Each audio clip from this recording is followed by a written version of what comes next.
بسم الله الرحمن الرحيم. الحمد لله الذي هو الأول والآخر والظاهر والباطن،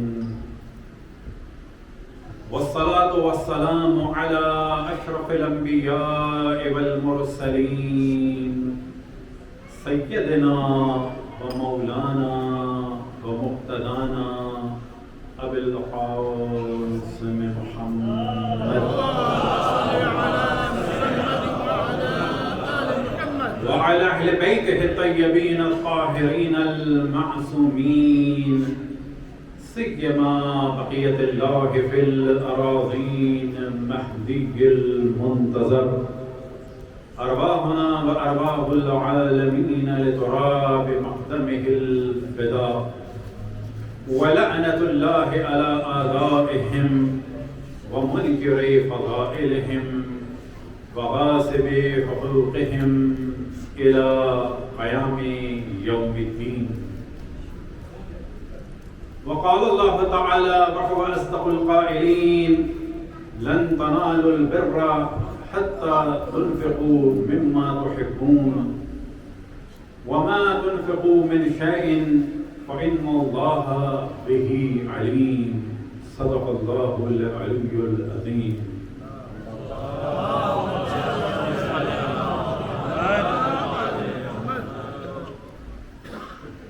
آج محرم کی پہلی تاریخ ہے.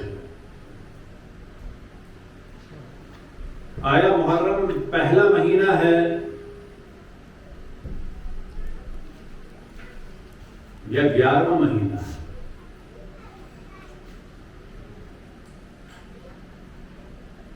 تو گو کہ یہ موضوع بحث نہیں، لیکن ضمناً بتاتے چلیں کہ محرم پہلا مہینہ نہیں ہے. محرم اصل میں پہلا مہینہ اصل میں ربیع الاول ہے. زمانے جاہلیت میں محرم پہلا مہینہ تھا. ہجرت کے بعد ربیع الاول پہلا مہینہ ہو گیا. اہل سنت کے دوسرے سیاسی خلیفہ نے جو بہت ساری بدعتیں شروع کی، ان میں سے ایک بدعت یہ تھی کہ محرم کو دوبارہ زمانے جاہلیت کا نمبر دے کے اسلام کا پہلا مہینہ بنا دیا. صلوات پڑھیں پر محمد و آل محمد.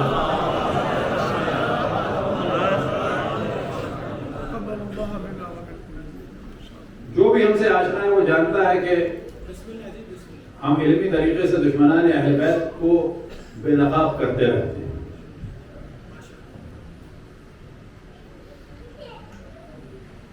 الحمدللہ ساری دنیا کے مومنین جہاں اہل بیت علیہ السلام سے محبت کرتے ہیں، وہاں دشمنان اہل بیت سے نفرت کرتے ہیں. اور یہ ذہن میں رکھیں کہ اہل بیت کی محبت کا کوئی فائدہ نہیں جب تک کہ ان کے دشمنوں سے نفرت نہ.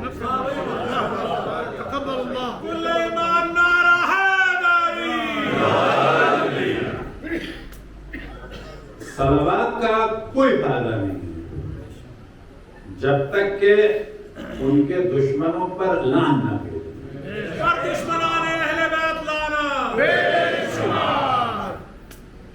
لا الہ کا کوئی فائدہ نہیں ہے، معذرت الا اللہ کا کوئی فائدہ نہیں ہے جب تک کہ پہلے لا الہ، جب تک کہ تمام جھوٹے خداؤں کا انکار نہ ہو اس وقت تک اللہ سبحانہ و تعالیٰ کو ماننے کا کوئی فائدہ نہیں. ایک دل میں سینکڑوں جھوٹے بتوں کی محبت رکھ کر اگر کوئی یہ سوچے کہ وہ اللہ سبحانہ و تعالیٰ سے محبت کرتا ہے تو اس کی غلط فہمی ہے. انبیاء کے قاتلوں سے محبت کر کے اگر کوئی سمجھے کہ انبیاء سے وہ محبت کر رہا ہے تو یہ اس کی نادانی ہے. انبیاء کے اوصیاء کے قاتلوں سے محبت کر کے اگر کوئی سمجھتا ہے کہ انبیاء کے اوصیاء سے محبت ہو گئی تو یہ اس کی جہالت ہے. بس اہل بیت کے دشمنوں کے لیے ذرہ برابر دل کو نرم رکھنا یا دل میں ان کی محبت ہونا اس بات کی علامت ہے کہ اس کو اہل بیت سے ذرہ برابر کوئی تعلق نہیں ہے۔ اللہ سبحانہ و تعالی تمام ملائکہ، تمام انبیاء، تمام اوصیاء، تمام مؤمنین جن و انس کی لعنت ہو دشمنان اہل بیت پر۔ اللہ سبحانہ و تعالی تمام ملائکہ، تمام انبیاء، تمام اوصیاء، تمام مؤمنین جن و انس کا درود و سلام ہو محمد و آل محمد پر۔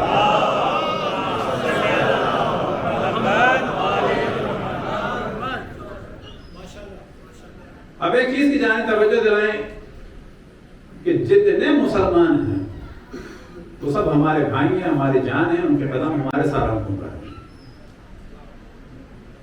قطعاً ہمارے بھائی ہیں۔ لیکن ان کے جو ملا ہیں وہ بھی ہمارے بھائی ہیں، لیکن حضرت یوسف جیسے بھائیوں کی طرح اور قابل جیسے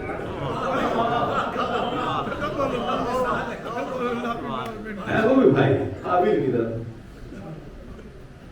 تو بھائی ہونے سے نہیں مسئلہ ہے۔ تو بعض دفعہ بعض لوگ جو اپنے آپ کو ماڈرن سمجھتے ہیں یا بعض دفعہ ماڈریٹ سمجھتے ہیں، وہ چاہتے ہیں کہ دشمنان اہل بیت کی بات نہ ہو۔ تو ہم اس بات کے قائل ہیں کہ انڈیا میں رہتے ہوئے کسی ہندو کا دل اگر گائے کی توہین سے دکھتا ہو تو ہمیں نہیں گائے کی توہین کرنی چاہیے، قطعاً نہیں کرنی۔ اگر کسی اور دین والے کا دل دکھتا ہو اس کے کسی ریلیجس پرسنالٹی کی توہین کرنے سے تو ہمیں نہیں کرنی چاہیے۔ لیکن اب ہندوؤں کو خوش کرنے کے لیے گائے کو ہم اپنی ماں تو نہیں بنا سکتے،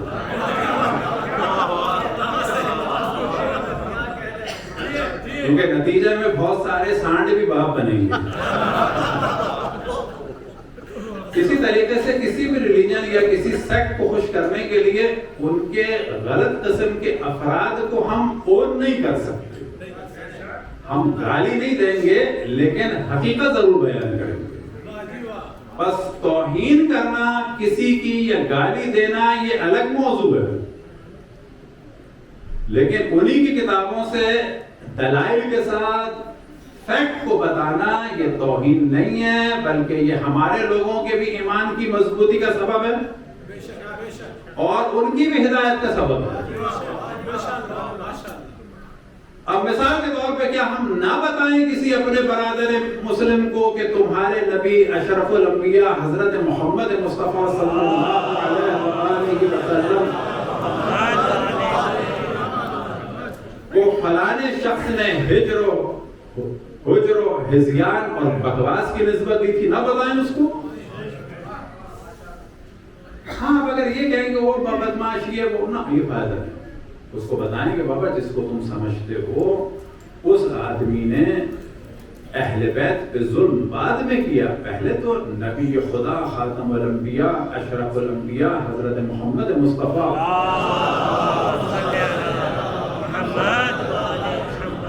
کہ جن کے لیے اللہ سبحانہ و تعالیٰ نے فرمایا وَمَا يَنْطِقُ عَنِ الْهَوَىٰ إِنْ هُوَ إِلَّا وَحْيٌ يُوحَىٰ، ان کو کہا کہ یہ آدمی بکواس کر رہا ہے۔ جناب سیدہ کی شہادت بعد میں،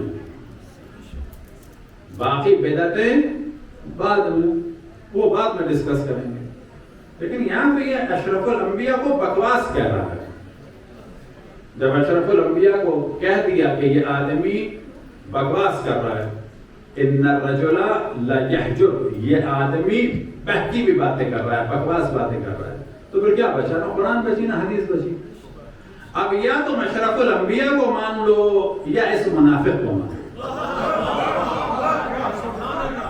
یہ دونوں ساتھ نہیں ہو سکتے۔ پھر میں عرض کروں کہ اس میں بلا وجہ کسی کی توہین کرنا غلط ہے، لیکن یہ خود ایک ہدایت کا سبب ہے کہ ان کو بتایا جائے کہ تمہارے نبی کے ساتھ کیا ہوا۔ کیا یہ نہ بتایا جائے کہ ہمارے نبی کو قتل کیا گیا؟ بہت تعجب ہوگا، تمام مسلمانوں کا اجماع ہے کہ اشرف الانبیاء کو زہر دے کے مارا گیا، لیکن افسوس کی بات یہ ہے کہ ہمارے افراد بھی دوسرے تو دوسرے ہمارے افراد بھی لفظ شہادت نہیں استعمال کرتے. لہذا 28 سفر جب آئے تو ابھی سے اس چیز کو ذہن میں رکھیں. آج پہلی محرم میں 28 سفر کی بات کر رہے ہیں. بڑا افسوس ہوتا ہے جب ہم دیکھتے ہیں لکھا ہوتا ہے شہادت مجلس بسلسلہ وفات رسول اللہ و شہادت امام حسن. یہ کیا قیامت ہے. اب لکھو مجلس بسلسلہ شہادت رسول اللہ و شہادت امام حسن. ہم کیوں وفات لکھ رہے ہیں؟ کیا ہمارا کوئی رشتہ دار قتل میں ملوث ہے کیا اس کو بچانے کے لیے؟ اب وہ لوگ لکھ رہے ہیں وفات کیونکہ ان کو پتا ہے کہ شہادت لکھیں گے تو بہت سارے سوال اٹھیں گے. لفظ شہادت کے بعد سوال اٹھیں گے کہ کس نے زہر دیا اشرف الانبیاء. تو یہ چیز ہم نے اس وجہ سے کلیئر کر دی کہ بعض دفعہ لوگ جو ہے وہ سمجھ نہیں پاتے کہ اہل بیت کے مخالفوں کو بے نقاب کرنا علمی طریقے سے یہ ضروری ہے.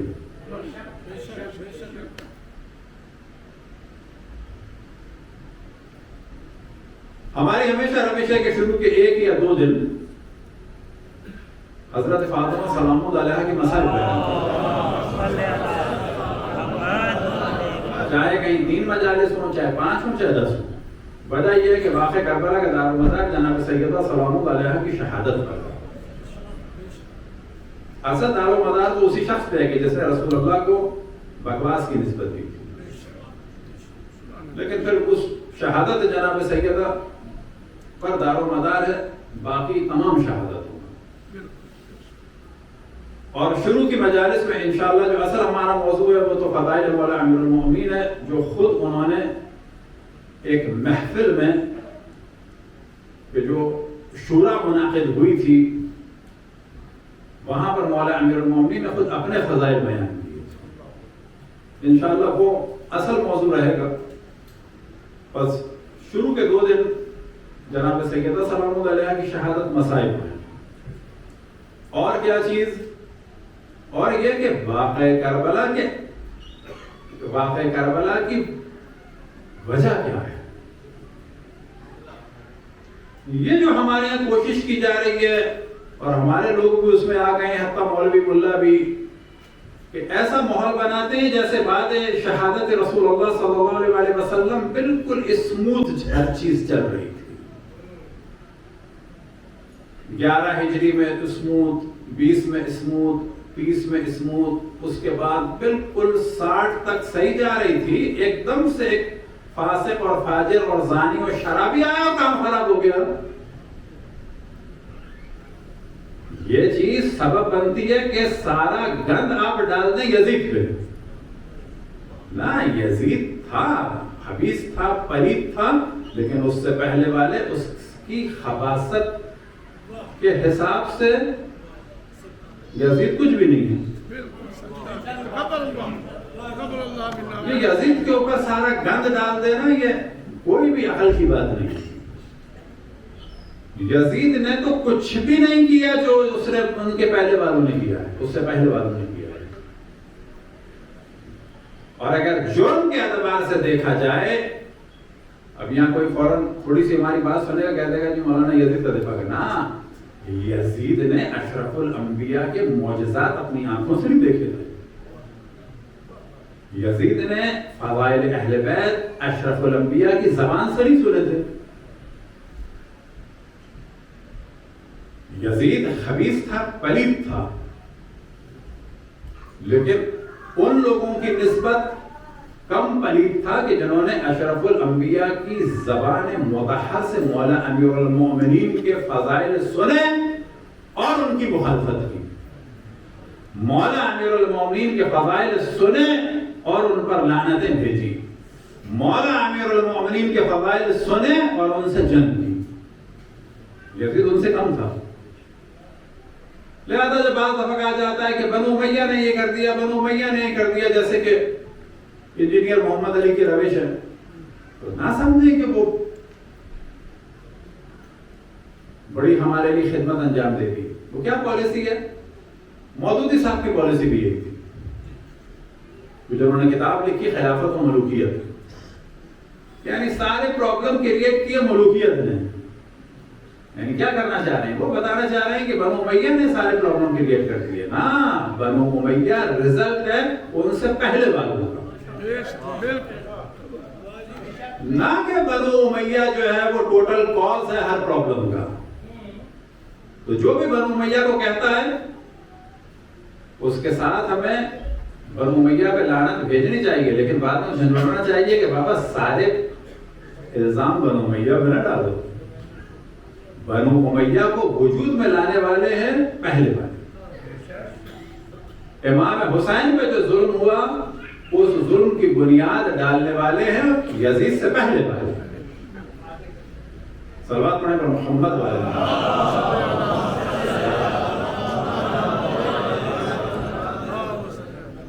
تھوڑا سا قریب بھی آ جاؤ اور پھر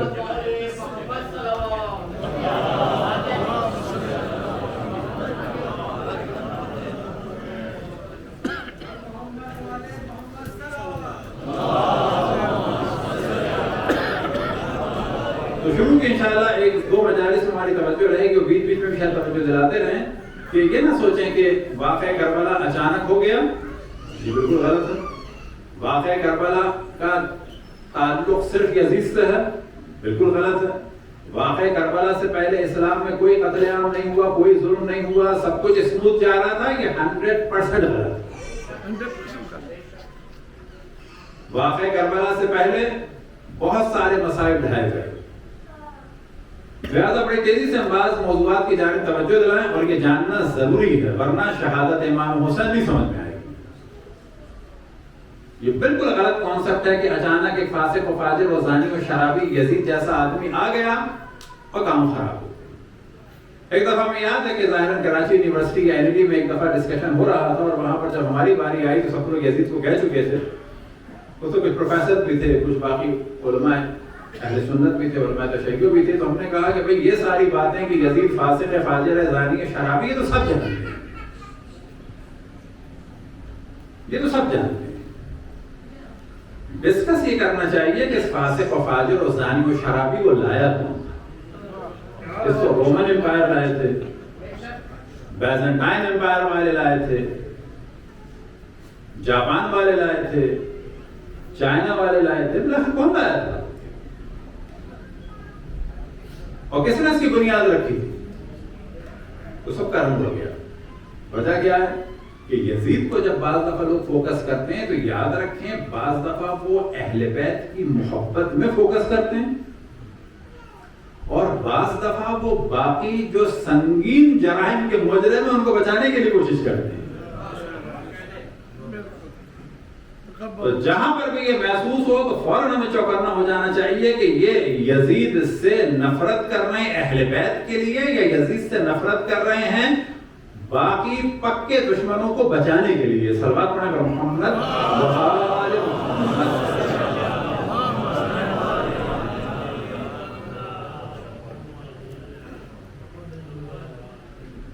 تو یعنی بتاتے چلیں کہ عالم اسلام میں بہت بڑا گیم ہوا اور اس گیم کو اگر آپ کو سمجھنا ہے تو اس کے لیے ایک میں مثال بعض دفعہ دیتا ہوں کہ نیو جرسی میں پرنسٹن یونیورسٹی ہے. اب آپ آکسفورڈ وغیرہ کی بھی کوئی مثال ڈھونڈ لیجیے گا جب تک اچھا ہے کوئی. وہاں پر آئنسٹائن پڑھتے تھے.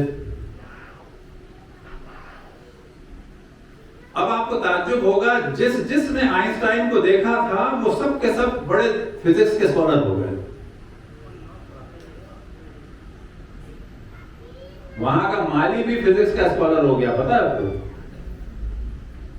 وہ جو کک تھا، وہ جو کینٹین والے تھے، وہ جو جھاڑو دینے والے تھے، وہ جو ایک عورت گزر رہی تھی سائیکل پہ، اس نے ایک دفعہ آئنسٹائن کو دیکھا، وہ بھی فزکس کی اتھارٹی ہو گئی ہے پاسبل؟ لیکن اسلام میں یہ ہوا کہ جس نے بھی اشرف الانبیاء کو دیکھ لیا وہ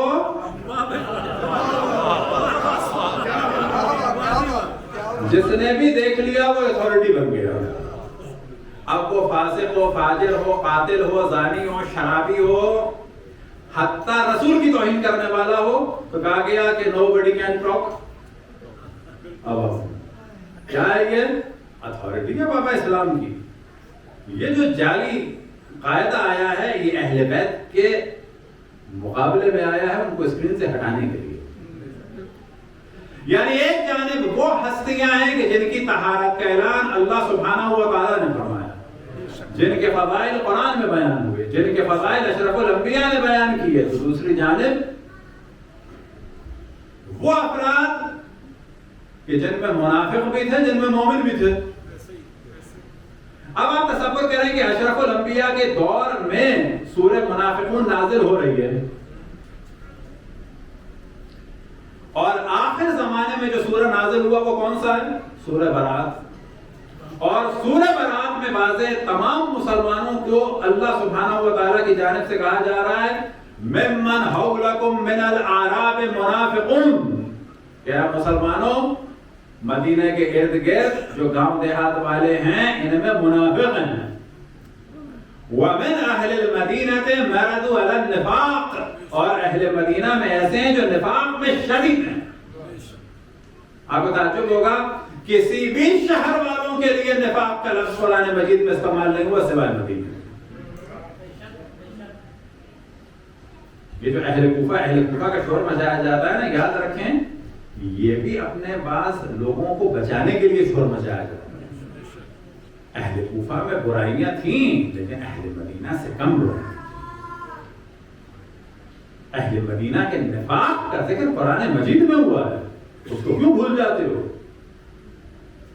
اب آپ تصور کریں کہ اشرف الانبیاء کے دور میں منافق ہیں, آخر زمانے میں سورہ برات نازل ہو رہی ہے, اس وقت منافق ہیں, اور کیسے منافق ہیں؟ پکے مردوا علی النفاق, شدید منافق. لیکن جیسے ہی اشرف الانبیاء دنیا سے رخصت ہوئے اب کوئی منافق نہیں ہے. ایسا پاسبل؟ تقبل اللہ منا ومنکم جميعا. اب کوئی منافق ہی نہیں ہے. اب تو بات کرنا جو ہے وہ توہین ہو گیا ہے, سب کے سب جو ہے عدول ہو گئے. اللہ سبحانہ و تعالیٰ فرما رہا ہے ان میں منافق بھی ہیں. لیکن لوگوں نے کیا نظریہ بیان کیا کہ جس نے بھی دیکھ لیا سب کے سب کلہم عدول بِأَيِّهِمْ اقتدیتم اہتدیتم, اس میں جس کی بھی اقتدا کرو گے ہدایت پاؤ گے. یہ وہ دھاندلی ہے کہ اب اگر اس کو چھیڑا جائے تو لوگ کیا کہیں گے جی بس دوسروں کی توہین ہو رہی ہے. بابا دوسرے کی توہین نہیں ہو رہی, اللہ کا حکم بیان ہو رہا ہے.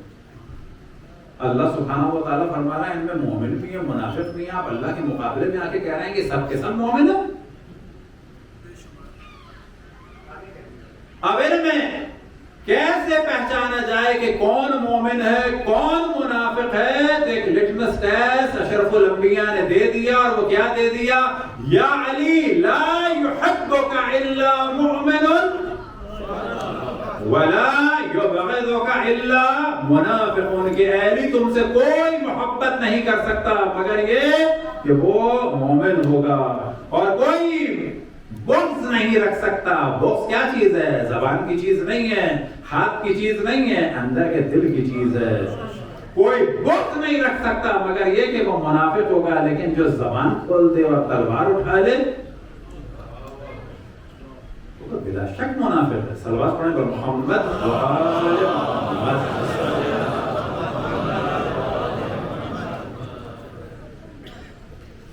تو ایمان کا معیار اور اصحاب کو پرکھنے کا معیار کیا ہے؟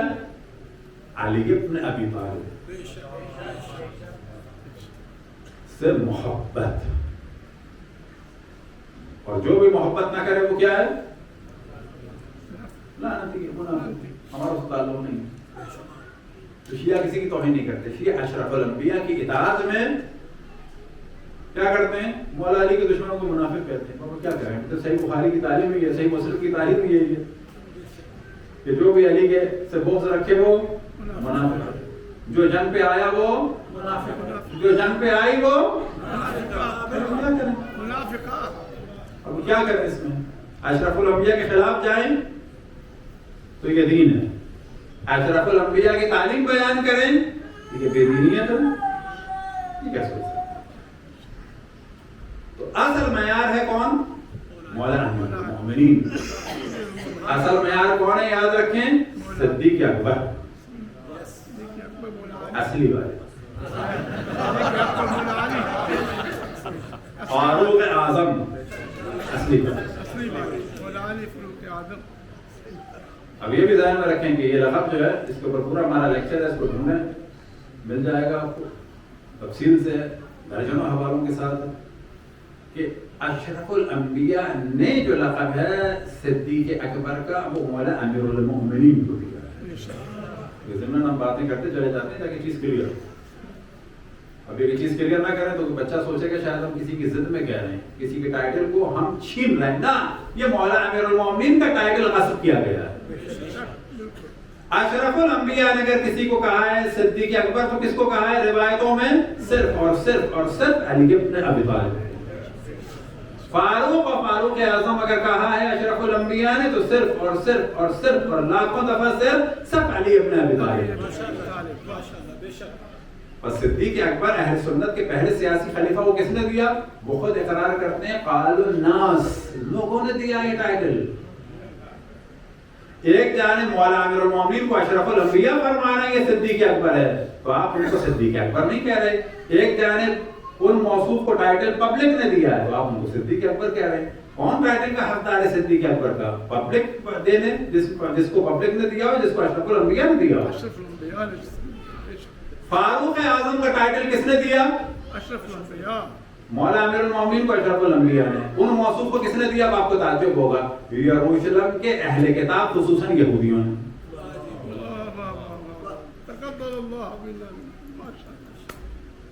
اب اگر یہ بیان کریں یہ توہین ہے، ان حقائق کی وجہ سے لوگ اہل بیت کی جانب آتے ہیں، ان کو چھپانے کی وجہ سے نہیں آتے. جنگ جمل جو ہے وہ وکٹوریا نے کی تھی. مثلا جنرل نالج کا سوال کیا کریں؟ رومن کوئن نے کی تھی کسی، فرض کر رہے ہیں ہمیں نہیں پتا. بیزنٹائن امپائر میں سے کوئن آئی تھی، کوئی لیڈی، کوئی جاپان کی سامورائی لیڈی آئی تھی، مدینے پہ حملہ کر گئی بسرے پہ. بس ہم کیا کہیں اس میں؟ کیا کہیں اس میں؟ بتائیں کیا کہیں؟ ایک طریقہ یہ ہے جنگ جمل ہوئی نہیں، جو غامدی وغیرہ کہتے ہیں. وجہ کیا ہے؟ کہیں گے ہے تو پوچھیں کس نے کی تھی. کچھ سامورائی آئی تھی خاتون، کون آئی تھی؟ اب آپ کہیں گے ہم تو نہیں بتائیں گے. وہ بتانا تو پڑے گا. آپ گالی نہیں دیں گے لیکن بتا جائے کس نے کی ہے. جناب سیدہ سلام اللہ علیہا شہید ہوئیں،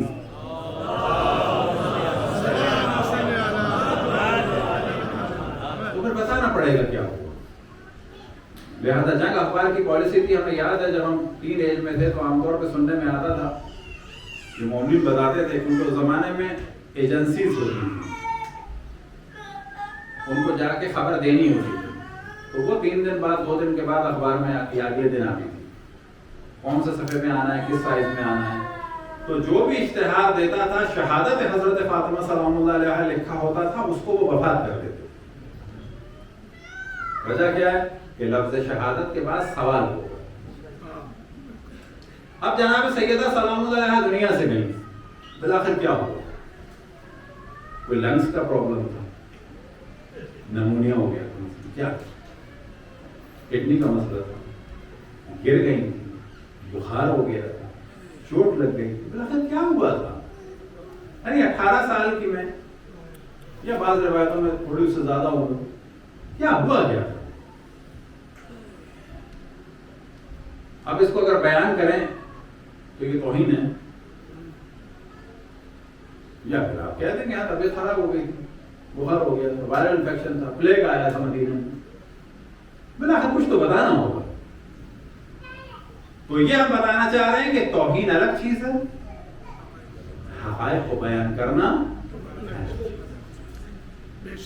اور حقائق کو بیان کرنا لازم ہے، علمی طریقے سے، منطقی طریقے سے، احترام سے. اللہ درجات بلند فرمائے، جنید جمشید صاحب کی،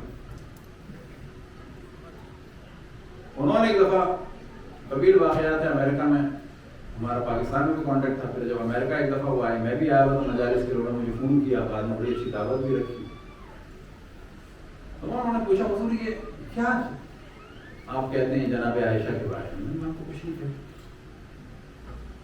ہم یہ کہتے ہیں کہ انہوں نے ہی فتویٰ دیا حضرت عثمان کے قتل کا اور ان کو کافر کہا، اقتلوا ناصر فقد کفر، یہ لمبی داڑھی والا یہودی تھا جو ان سے شکل میں ملتا تھا، اس کا نام تھا ناصر، تو جناب عائشہ حضرت عثمان کو کہتی تھی ناصل، اقتلوا ناصر فقد کفر، اس ناصر کو قتل کر دو یہ کافر ہو گیا۔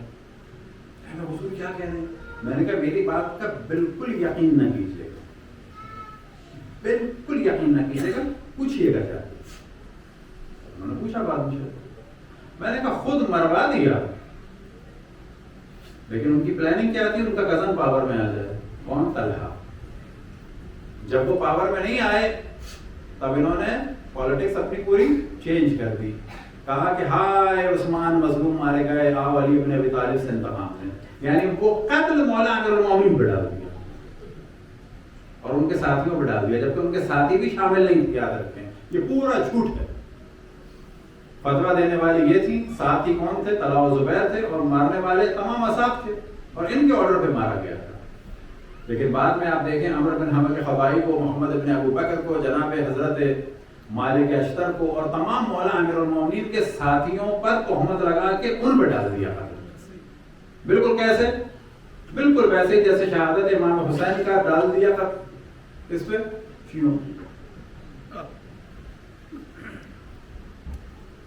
تو واقعہ کربلا کو اگر دیکھنا ہے تو سمجھ لیں پہلا مرحلہ کیا ہے کہ رسول اللہ صلی اللہ علیہ وسلم کے دور میں منافق تھے، اور منافق ہونا اور کسی بھی حکومت میں حتی حکومت کتنی بھی پاورفل کیوں نہ ہو وہاں پر حکومت کے مخالف ہونا ساری دنیا میں بالکل ایک نارمل چیز ہے، اور کسی بھی پاورفل دین میں منافق ہونا یہ بھی بالکل نارمل چیز ہے، یہ ہوتا ہے، اور اسی کو قرآن مجید نے بیان کیا۔ یہ وہ منافق تھے کہ جن کے بارے میں ایک دفعہ کسی نے سوال کیا جناب حضرت امام جعفر صادق علیہ السلام کے ایک صحابی جناب حضرت ہشام بن حکم سے، اور حضرت ہشام بن حکم مولا کے پاس آئے اور کہا کہ یہ سوال ہوا ہے، اور وہ بہت پکا مناظرہ کرنے والے تھے، خود امام کے انڈر سپرویژن رہ کے امام کے شاگرد مناظرے کرتے تھے، ان میں سے ایک جناب ہشام بن حکم اور ایک جناب مومن طاق۔ مومن طاق کو اس زمانے کے دشمنان اہل بیت نے اور حتی آج تک ان کا نام رکھ دیا ہے شیطان الطاق۔ وجہ کیا ہے؟ وہ اہل بیت کا دفاع کرتے تھے۔ تو جناب ہشام نے کہا کہ مجھ سے کسی نے سوال کیا ہے کہ یہ لوگ کے جو دشمن تھے اور ہم یہ کہتے ہیں کہ یہ منافق تھے، تو جس وقت یہ ایمان انہوں نے شو کیا ہے، ہمارے روایتیں ہیں کہ واللہ پلک چھپکنے کے برابر بھی یہ ایمان نہیں لائے، ایمان نہیں لائے تھے، منافق تھے۔ لیکن سوال یہ پیدا ہوتا ہے، جو سوال کیا ہشام بن حکم سے ایک شخص نے اور کہا کہ جس وقت یہ ایمان لائے ہیں، بہت اس کے ایمان لائے ہیں، ایمان تو کبھی بھی نہیں لائے، جس وقت یہ ایمان لائے ہیں اس وقت تو نہ رسول اللہ کے پاس پاور تھی اور نہ پیسہ رہا، تو کیوں ایمان لائیں گے؟ نہ تو پیسہ ہے نہ پاور ہے۔ تو امام نے تبسم فرمایا کہ تم نے کیا جواب دیا؟ تو لگ رہا تھا بظاہر کہ ہشام کے پاس، جناب ہشام کے پاس جواب نہیں تھا۔ امام نے فرمایا ہاں، اس کا جواب یہ ہے کہ یہ تھے تو منافق، ایمان تو نہیں لائے تھے۔ یہ جو ایمان ظاہر کیا ہے، کیوں ظاہر کیا ہے؟ کیونکہ یہ یہود و نصارہ یعنی اہل کتاب سے کانٹیکٹ میں تھے، اور جس طرح سے، یہ میں مثال دے رہا ہوں، روایت میں نہیں ہے، جس طرح سے حضرت خدیجہ سلام علیہا کے کزن تھے ورقہ بن نوفل، وہ یہود و نصارہ کی کتابوں سے آشنا تھے اور وہ کرسچن ہو گئے تھے۔ اسی طرح سے یہ، اور یہودی کیوں آئے تھے مدینہ میں؟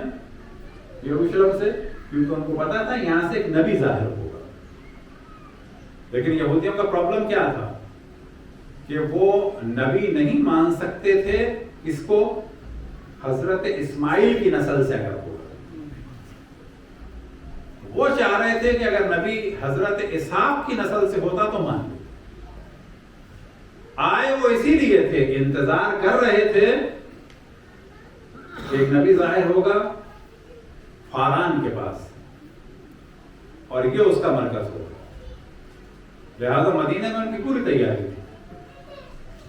خیبر وغیرہ اور بنی قینقاع اور یہ مختلف علاقے کے لوگ انتظار کر رہے تھے اشرف الانبیاء کا. لیکن جب دیکھا یہ تو اسحاق کی نسل، حضرت اسحاق کی نسل سے نہیں، یہ تو حضرت اسماعیل کی نسل سے ہیں، تو وہ ساری روایتیں ان لوگوں کو پتا تھی اور ان لوگوں کو یہ اندازہ ہو گیا تھا کہ یہی وہ نبی ہیں. لہٰذا یہ ساتھ مل گئے اور انتظار کر رہے تھے کہ اشرف الانبیاء دنیا سے کب جاتے ہیں تو پھر یہ اپنا رنگ دکھائیں. صلوات پڑھیں محمد.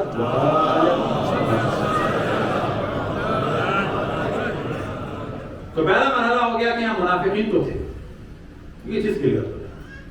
اب جب ہم کہتے ہیں، اب تو قرآن کہتا ہے کہ منافق تھے، سورہ منافقون قرآن میں ہے واضح، سورہ توبہ میں، ٹھیک. وَمِمَّنْ خَوْلَكُمْ مِنَ الْأَعْرَابِ مُنَافِقُونَ وَمِنْ أَهْلِ الْمَدِينَةِ مَرَضُوا عَلَى النِّفَاقِ.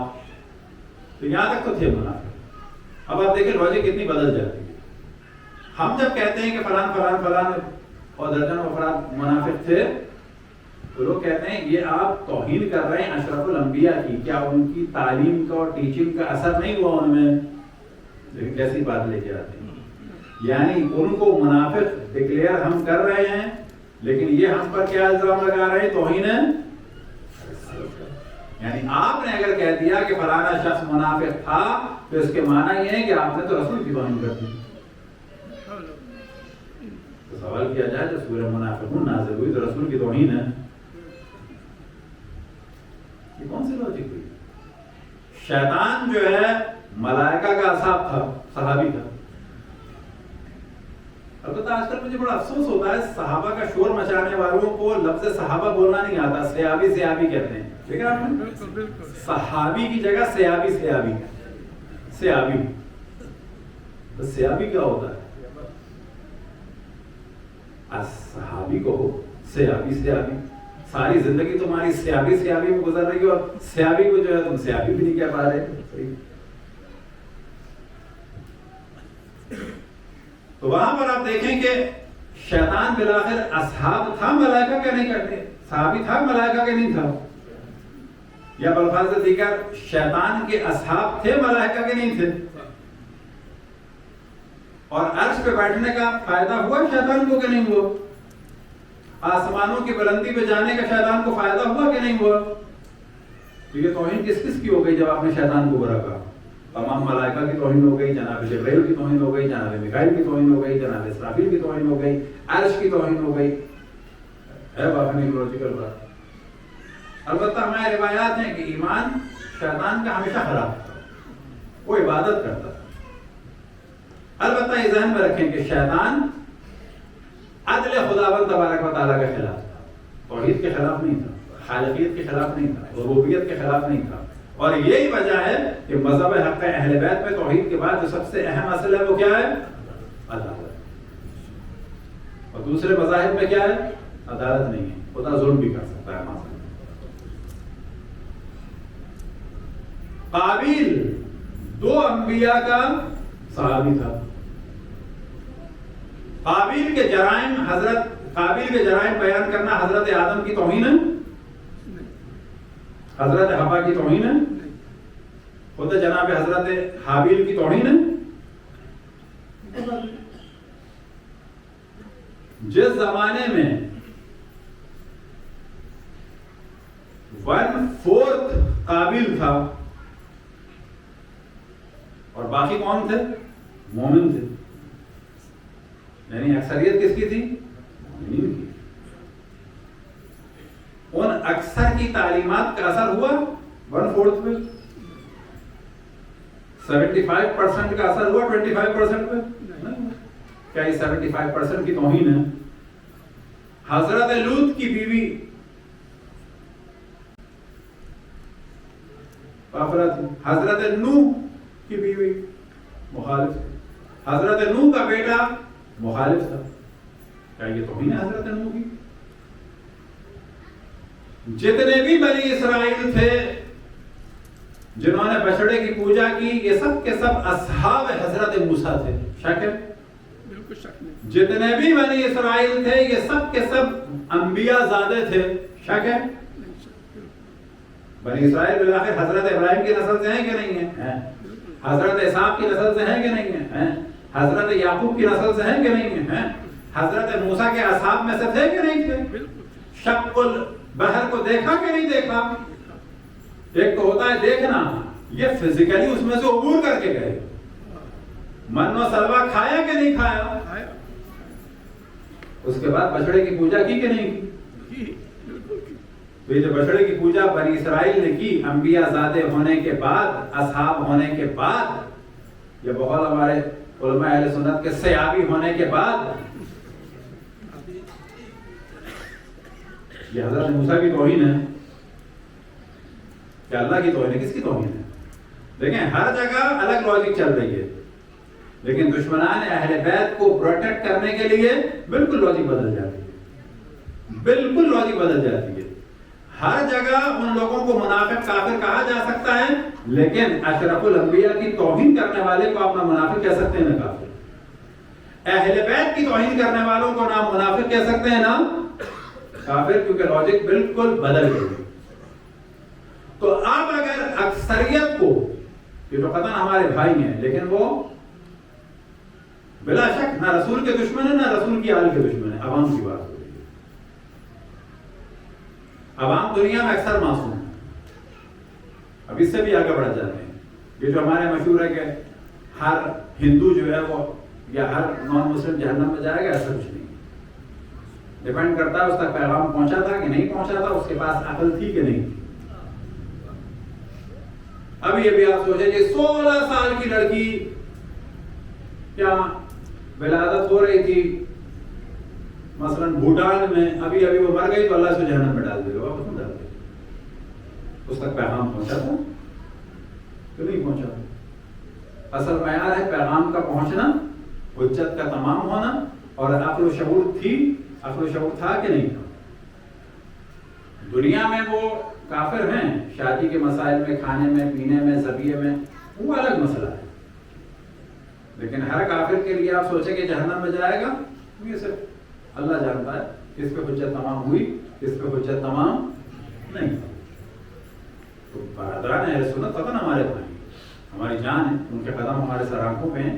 یہ رسول اللہ کے ماننے والے، اہل بیت کے چاہنے والے ہیں، لیکن ان کو اہل بیت سے دور کر دیا گیا اکثریت کو. اشرف الانبیاء کے فضائل سے دور کر دیا گیا ہے. اشرف الانبیاء کے مصائب کو چھپا دیا گیا ہے، اہل بیت کے مصائب کو چھپا دیا گیا ہے. اب ہماری جانب سے ان پر ایک احسان کیا ہونا چاہیے کہ ان کے نبی کے فضائل بیان کریں، ان کی نبی کی آل کے فضائل بیان کریں، ان کے نبی کے مخالفوں کو اجاگر کریں، ان کے نبی کی آل کے مخالفوں کو اجاگر کریں. یہ دشمنی نہیں ہے، یہ محبت، لیکن علمی طریقے سے منطقی طریقے. تمام مذاہب اسلامی رسول اللہ کی وہ بھیڑے ہیں جو بھیڑیوں کے ہاتھ ہیں، اور ہمیں ان بھیڑیوں سے نجات دلا کے اشرف الانبیاء کی جانب لانا ہے. صلوات پڑھیں محمد.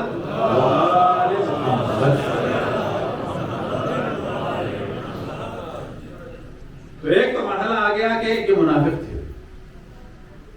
ان منافقوں کا جو عروج نظر آیا وہ اشرف الانبیاء کے دنیا سے جانے سے 4 دن پہلے، 4 دن کا گیپ سمجھ رہی ہے، 5واں دن جمعرات کو یہ جلوہ شدت سے نظر آیا. پھر جمعہ، ہفتہ، اتوار، پیر کو اشرف الانبیاء دنیا سے چلے گئے. تو جمعرات کو کیا واقعہ ہوا؟ جمعرات کو واقعہ ہوا واقعہ قرطاس. کہ جب اشرف الانبیاء نے فرمایا ایتونی بدوات و قرطاس، قلم و قرطاس، ایک گروپ بن گیا. اس گروپ کے سربراہ کون تھے؟ ابھی چھپی ہوئی چیز نہیں، آج کل چیزیں آ گئی ہیں کھل کے مارکیٹ، پبلک میں آ گئی ہیں. اب کچھ دن پہلے ہم دیکھ رہے تھے انجینئر محمد علی مرزا جو ہیں وہ کہہ رہے تھے کہ واقع قرطاس جو ہے ہمارے گلے کی ہڈی ہے، نہ نکل سکتے ہیں نہ اگل سکتے ہیں. بابا اگر اشرف الانبیاء سے محبت ہے اس کو تھوک تھاک کے ختم کرو.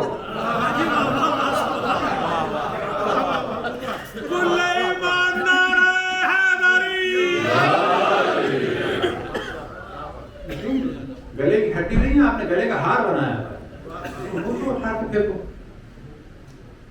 یہ بالکل ایسا ہے جیسے کہ ہمارے گلے میں کوئی سچے موتی کا ہار ہو، کسی کے گلے میں جو ہے وہ سور کی ہڈیوں کا بنا ہوا ہار ہو، تم کو پتا چل گیا سور کی ہڈیوں کا نجس ہار ہوتا ہے، اٹھا کے پھینکو اس کو، یہ کیوں گلے میں ڈالا تھا؟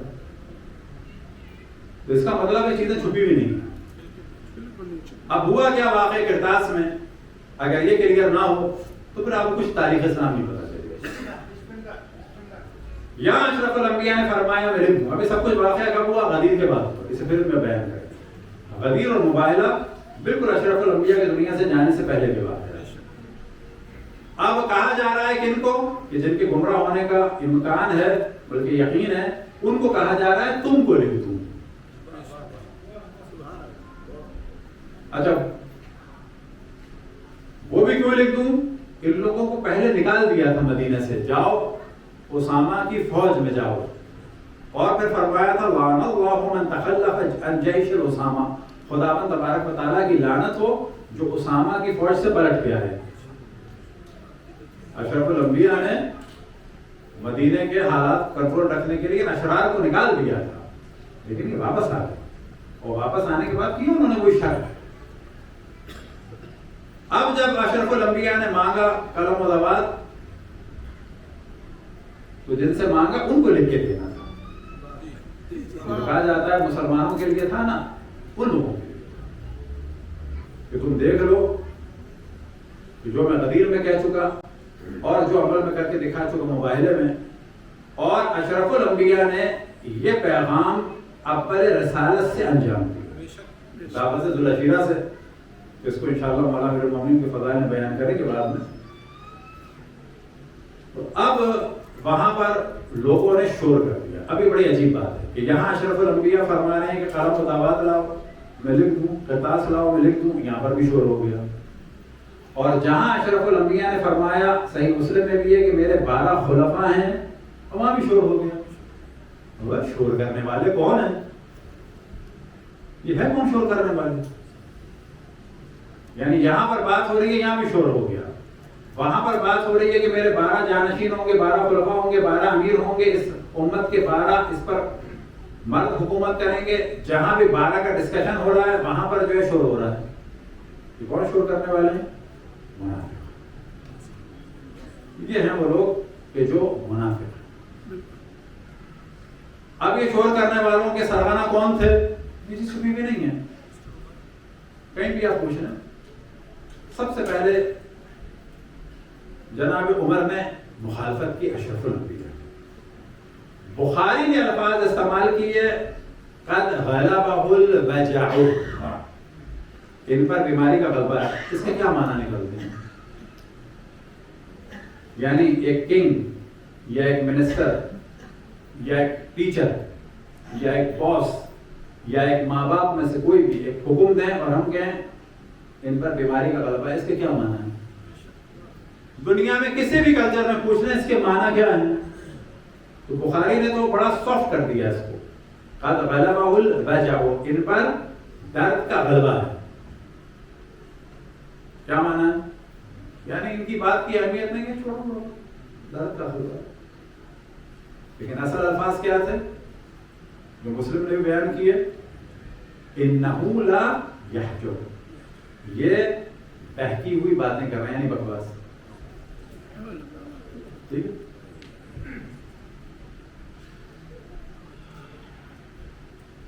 اور بخاری میں بھی ہے انہ لا یحجر، اور سر العالمین میں اور باقی دیگر کتابوں میں جو علماء اہل سنت نے کہا کہ جو صحیح لفظ ہے وہ کیا تھا؟ ان الرجل لا یحجر، یہ مرد بکواس کر رہا ہے، یہ آدمی بکواس کر رہا ہے۔ تو یہاں سے ہم دیکھتے ہیں کہ یہ سب کچھ کب ہوا؟ 4 دن پہلے، جبکہ اشرف الانبیاء کی شان اقدس میں اس سے بڑھ کے کیا جسارت ہو سکتی ہے؟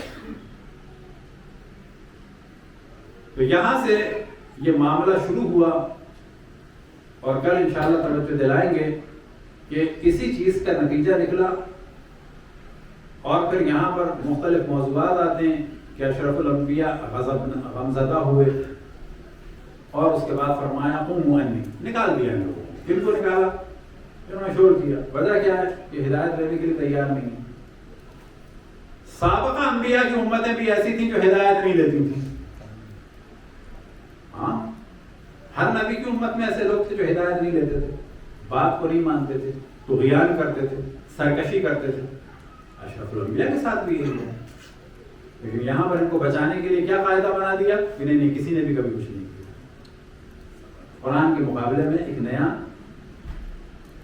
نظریہ دیا جو قرآن کے مخالف ہے. اور یہی وہ لوگ تھے کہ جنہوں نے اشرف الانبیاء کو حجر و ہذیان و بکواس کی نسبت دی کہ جو اشرف الانبیاء کے قول کو بکواس سمجھے وہ کہاں سمجھے گا فاطمہ تو بسط منی. سمجھ سکتا ہے فاطمہ تو بسط منی. من اغضبها فقط اغضبنی، جس نے اسے غضب نہ کیا اس نے مجھے غضب نہ کیا. وہ کیا سمجھے گا؟ لیکن حقیقت یہ وہ سمجھتا تھا. لیکن کیا تھا؟ منافق. یہ سب جانتے تھے، لیکن یہ جانتے تھے کہ اگر اشرف الانبیاء کے دین کو ختم کرنا ہے، جیسا کہ امام جعفر صادق علیہ السلام نے فرمایا تھا کہ یہ داخل ہو گئے تھے کہ بعد میں کام دکھائیں گے. وہ جانتے تھے کہ اگر دین کو ختم کرنا ہے تو پہلے فاطمہ الزہرا کو اور علی ابن ابی طالب کو ختم کرنا. بس یہاں سے جان لیں کہ جتنے بھی مصائب پڑے اہل بیت پر، یہ مصائب در حقیقت وہ تیر تھے کہ جو چل رہے تھے توحید کی جانب اور نبوت کی جانب، اور لگ رہے تھے امامت پر. کیونکہ امام کا کام تھا توحید کا دفاع اور نبوت کا دفاع. لیکن یہ تیر منافقوں کے اصل میں تھے توحید کی جانب اور اصل میں تھے کس کی جانب؟ نبوت کی جانب. اور توحید کا دفاع کرنے والے کون تھے؟ اہل بیت. نبوت کا دفاع کرنے والے کون تھے؟ اہل بیت. یہی وجہ ہے کہ خالص توحید اگر کہیں ہے تو وہ صرف اور صرف مذہب حق اہل بیت میں ہے. اہل بیت کو چھوڑیں گے تو آپ کو بخاری کی وہ توحید ملے گی کہ جس میں اللہ اپنی ٹانگ جہنم میں ڈالے گا. جب تک نہیں سمجھیں گے اہل بیت سے کیا ملا، اس وقت تک سمجھ میں نہیں، پتہ نہیں چلے گا کہ اہل بیت کا کیا احسان ہے. اہل بیت سے ملتی ہے توحید. آج جو دنیا میں توہین رسالت ہو رہی ہے، وجہ کیا ہے؟ توہین رسالت کا جو اصل منبع ہے وہ کیا ہے؟ وہ کتب اہل سنت ہے. اور انشاءاللہ کل بیان کریں گے کہ جو بعد میں روایتیں بنی یہاں سے اسلام پر حملہ کریں. یہ جو کارٹون بنتے ہیں بعض دفعہ نہ سوچیں کہ یہ دشمن کی سازش ہے. آج کل کے دشمن کی سازش ہے نا. یہ جو کارٹون بنتے ہیں اس کے لیے جو مواد فراہم کیا ہے وہ 1400 سال پہلے فراہم ہوا، 1000 سال پہلے فراہم ہوا. اب ایک وقت آیا کہ اسلام کو ختم کرنے کے لیے سب سے پہلے رسول کے جگر کے ٹکڑے نہیں، یہ ہمارا ترجمہ کر دیا جاتا ہے فاطمہ تو بزت منی، فاطمہ میرے جگر کا ٹکڑا ہے، نہیں، فاطمہ میرا ٹکڑا ہے. فاطمہ میرا ٹکڑا ہے. پہلے اس ٹکڑے کو ختم کرنا ہے اشرف الانبیاء کے بعد. اور کس کو ختم کرنا ہے؟ کہ جس کے لیے فرمایا علی منی و انا منہ، حسن منی و انا منہ، حسین منی و انا منہ، فاطمہ منی و انا منہا، انہم منی و انا منہم. اشرف الانبیاء کو ختم کرنا ہے تو پھر ان کو ختم کرنا. بس مومنوں، واقع کربلا کا دار و مدار فاطمہ کی ٹوٹی ہوئی پسلیوں پہ. آپ یہ بھی کہہ سکتے ہیں کہ شہادت امام حسین کربلا میں ہوئی 61 ہجری میں، اور آپ یہ بھی کہہ سکتے ہیں کہ قتل حسین مدینے میں ہوا سقیفہ کے مقام پر 11 ہجری. آپ یہ بھی کہہ سکتے ہیں کہ مولا امیر المومنین کو ضربت لگی 40 ہجری کوفے میں، اور آپ یہ بھی کہہ سکتے ہیں علی بن ابی طالب کو ضربت لگی سقیفہ کے مقام پر 11 ہجری۔ آپ یہ بھی کہہ سکتے ہیں کہ امام حسن کو زہر دیا گیا مدینے میں 50 ہجری میں۔ آپ یہ بھی کہہ سکتے ہیں امام حسن کو زہر دیا گیا سقیفہ میں 11 ہجری میں۔ آپ یہ بھی کہہ سکتے ہیں باقی ائمہ علیہ السلام کے لیے ترتیب سے، اور یہ جو ہمارے شہداء شہید ہوئے، چاہے ایران میں، چاہے عراق میں، چاہے لبنان میں، چاہے بحرین میں، چاہے پاکستان میں، اور خصوصاً افغانستان میں، آپ یہ بھی کہہ سکتے ہیں کہ خصوصاً افغانستان میں جو 2002 میں مارے گئے، افغانستان میں مارے گئے نہ 11 ہجری میں سقیفہ میں، بامیان میں نہیں مارے گئے، سقیفہ میں۔ ایک وقت آیا کہ وہ در کے جس در پہ کھڑے ہو کے اشرف الانبیاء سلام کرتے تھے، اور جب تک جواب نہ آ جائے اس وقت تک گھر میں داخل نہیں ہوتے تھے۔ مختلف مدتیں بیان ہوئیں، آیت اطہیر کے نزول کے بعد در جناب سیدہ پہ آ کے اشرف الانبیاء کھڑے ہوتے تھے اور تلاوت فرماتے تھے، انما یرید اللہ لیذھب عنکم رجس اہل البیت ویطہرکم تطہیرا، السلام علیکم یا اہل البیت النبوہ۔ اور جب تک جواب نہیں آ جائے تو اس وقت تک گھر میں داخل نہیں ہوتے تھے۔ لیکن اشرف الانبیاء کے بعد اس دروازے پہ کھڑے ہو کے کہ جس دروازے کا احترام یہ بیان ہوا کہ اشرف الانبیاء جب شہر سے نکلتے تھے تو سب سے آخر میں اس دروازے سے نکلتے تھے، اور جب شہر میں داخل ہوتے تھے تو سب سے پہلے اس دروازے میں داخل ہوتے تھے، اور اس وقت تک اس دروازے کو عبور نہیں کرتے تھے جب تک اندر سے جواب نہ آ جائے۔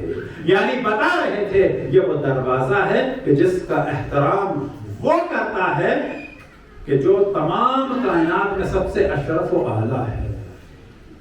لیکن بعد جناب اشرف الانبیاء تصور کریں کہ اسی مقام پر کھڑے ہو کر ایک شخص للکار رہا ہے کہ جتنے لوگ گھر میں ہیں گھر سے باہر نکل آئیں ورنہ گھر کو آگ لگا۔ اور جب کچھ لوگوں نے کہا کہ اس گھر میں تو حسن و حسین بھی ہیں تو اس شخص نے کہا وَإِن ہوا۔ جب یہ جملے سنے جناب سیدہ سلام اللہ علیہا نے تو حجت کو تمام کرنے کے لیے دروازے میں آئیں۔ وجہ کیا تھی کہ اس شخص کی بیعت لینے کے لیے دروازے پہ یہ لوگ آئے تھے۔ کن لوگوں سے بیعت لینے کے لیے آئے تھے؟ انصار اور بنی ہاشم کے بعض افراد اور بزرگان جو جناب سیدہ کے گھر میں اندر کمرے میں تھے۔ مولا امیر المومنین اصحاب اور انصار بعض اور بنی ہاشم کے بڑے اندر کمرے میں تھے، اور جناب سیدہ صحن خانہ میں تھی۔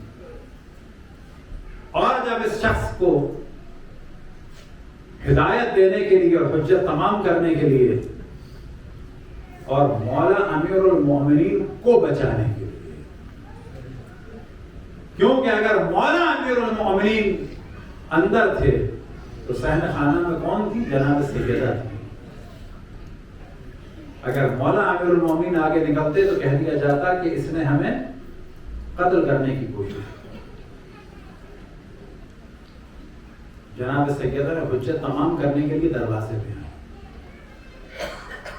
اور گریہ کر کے اپنے بابا کو پکارا، السلام علیک یا ابتا، السلام علیک یا رسول اللہ، السلام علیک یا حبیب اللہ، اہاکنا یقبل ببنتک حبیبتک، سلام ہوا پہ رسول خدا، سلام ہوا پہ حبیب خدا، سلام ہوا پہ میرے بابا، آپ کے بعد آپ کی بیٹی کے ساتھ یہ سب برتاؤ کیا جا رہا ہے، یہ ستم کیا جا رہا ہے۔ ابھی یہ جملے ختم نہ ہوئے اس شقی نے حملہ کیا اور فاطمہ دیوار اور دروازے کے درمیان پسلیاں ٹوٹ گئے۔ اشرف الانبیاء کے دنیا سے جانے کے بعد پہلے دن اور پھر 2 دن بعد اور پھر 5ویں اور 7ویں دن حملہ ہوا، اور یہ جو حملہ تھا یہ شدید حملہ تھا کہ جس میں جناب محسن بھی قتل ہو گئے، جناب سیدہ کی پسلیاں بھی ٹوٹ گئیں۔ اب مولا امیر المومنین کمرے میں تھے اور باہر نکلے، اور آنے کے بعد اس شخص کو گریبان سے پکڑا اور پٹخا، اور اس کے بعد کہا کہ اگر میرے حبیب نے مجھ سے وعدہ نہ لیا ہوتا تو تم دیکھتے کہ میں تمہارے ساتھ کیا کرتا، مجھے کمزور نہ سمجھنا، میرے حبیب نے مجھ سے وعدہ لیا تھا۔ اب اگر اشرف الانبیاء نے وعدہ نہ لیا ہوتا اور یہ نہ کہا ہوتا کہ علی ابی طالب اگر ساتھی نہ ہو تو تلوار نہ اٹھانا، اگر مولا امیر المومنین تلوار اٹھا لیتے اس وقت تو کیا ہوتا؟ یہ کہا جاتا کہ علی نے تلوار اٹھا لی، اجرکم علی اللہ۔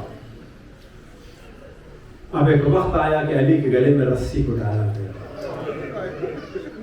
اگر علی کے گلے میں رسی نہ ڈلتی تو کبھی بھی علی کے ابن الحسین کے گلے میں کربلا میں رسی نہ ڈلتی، گلے میں طوق نہ ہوتا، ہاتھوں میں ہتھکڑیاں نہ ہوتی، پاؤں میں بیڑیاں نہ ہوتی، کبھی بھی زینب اور ام کلثوم اور رقیہ بنت علی اور خدیجہ بنت علی اور صفیہ بنت علی اور فاطمہ بنت علی اور ام الکرام بنت علی، ان بیویوں کے گلوں میں رسیاں نہ ڈلتی، سکینہ اور رقیہ کے گلے میں رسیاں نہ ڈلتی، فاطمہ بنت حسن کے گلے میں رسیاں نہ ڈلتی، رباب اور ام کلثوم کے گلے میں، ام فربہ کے گلے میں رسیاں نہ ڈلتی۔ اب ایک وقت آیا کہ جو مولا امیر المومنین کو لے جایا گیا تو جناب سیدہ نے اپنا غم بھلا دیا۔ آپ جانتے ہیں کون سا غم؟ ایک وقت آیا تھا جناب سیدہ نے اپنے بابا کو پکارا تھا، لیکن جب دیوار اور دروازے کے درمیان جناب سیدہ تھی اور پسلیاں ٹوٹی اور تماچا بھی پڑا اور تازیانہ بھی پڑا اور خالد سے تلوار لے کے بغیر نیام کے جناب سیدہ کو مارا گیا، لیکن اس وقت جناب سیدہ نے اپنے بابا کو نہیں پکارا۔ شاید یہ سوچا ہوتا کہ بابا تو تڑپتے رہ جائیں گے، جناب فضہ کو پکارا، یا فضہ خذینی لقد قتل من فی احیاء من حمل، اے فضہ مجھے تھام لو، میرے شکم میں جو بچہ تھا اسے قتل کر دو۔